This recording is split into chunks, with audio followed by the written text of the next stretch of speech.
Slyšíš to? To není ticho. To jsem já. Mizím.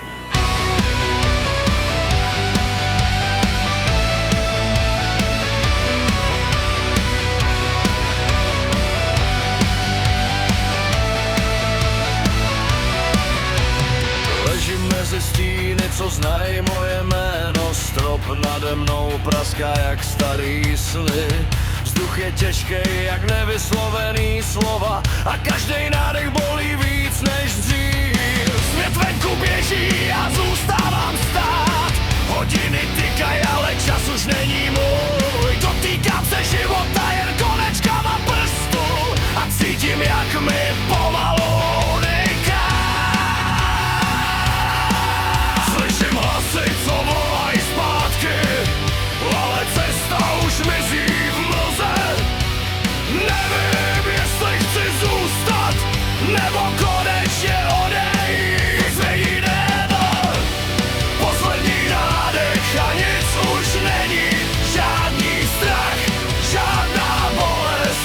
Nekrecou teče nozy pomalu, jak noc se už nikdy nespotká. Vzpomínky plavou jak stíny ve vodě. Dotýkám se jich, ale mizí hned. Tváře, co kdysi něco znamenaly, jsou teď jen ozvěna v prázdným snu. Tělo je těžký jak kámen v řece. Mysl se pomalu vzdává boje a já se pouštím toho, co drželo mě, protože už není co zachránit. Slyším vlastní srdce zpomalovat, každý úder slabší než ten předtím.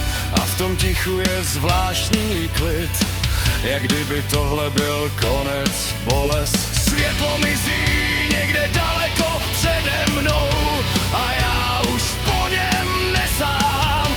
Možná není třeba bojovat dál, možná je čas pustit všechno. Nebojím se, už ne.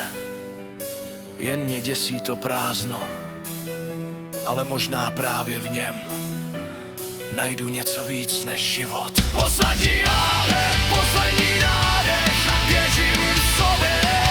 Mezi životem a tišem pod hladinou. Všechno, co jsem, se rozpadá.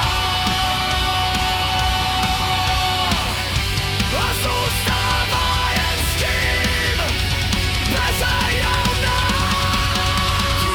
Tichej, ještě jednou nemůžu. Už není vzedu. A jestli zatím vším něco je, tak ať mě to najde v klidu, protože jsem unavenej z